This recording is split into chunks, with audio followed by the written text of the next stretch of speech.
Okay, so today we're talking about level 3. Today we're going to find angles of not right triangles using the law of sines. You might remember the equation we used in level 2.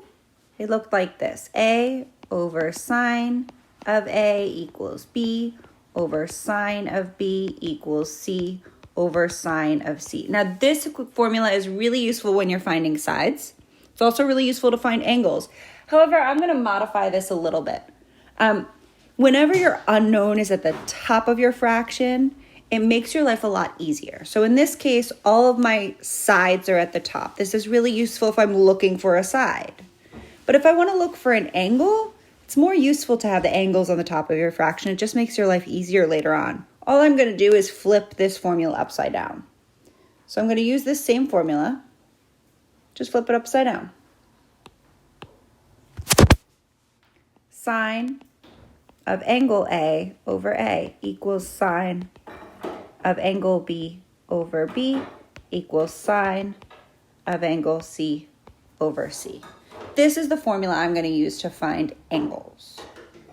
Now again, I need to label my triangle. If that's angle A, side A, angle B, side B, angle C, side C. I'm going to use angle A, side A, angle B, side B. C, again, I don't know and I don't really care, so I'm not going to use it. Sine of angle A, which is x in this case, it's what I want to know, over side A, which is 12, equals sine of angle B, which is 42, over side B, which is 22.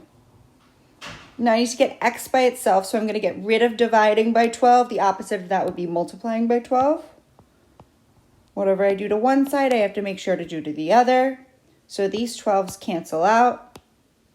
Here is my formula. Sine of x equals 12 times sine 42 divided by 22. Now I decided in this problem to bring the 12 in the front. That's just a good habit to get into. You certainly don't have to do that. The reason I do that is because a lot of times I see kids make the mistake of trying to multiply 42 and 12, which is not something you should do. 42 is an angle and 12 is a distance. It's kind of like trying to multiply apples and oranges. It doesn't really make sense. So I like to keep them separate just so you don't make that mistake. Now, my real problem here is that I need to get x by itself, but sine is in the front here. So I need some way of getting rid of sine. Here's what I'm going to do. I'm going to use inverse sine because that undoes sine.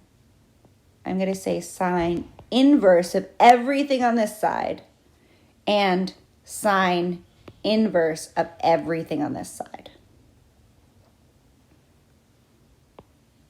What this does is this makes my sine inverse and sine cancel out, and now I have x by itself. X equals sine inverse of 12 times sine of 42 divided by 22, and then close that last parentheses. If I put this in a calculator,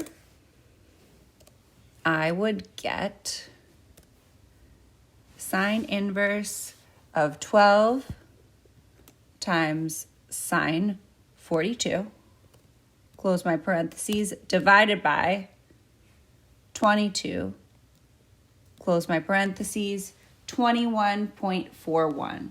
X equals 21.41 degrees. Now, if you need help putting that in the calculator, just ask me.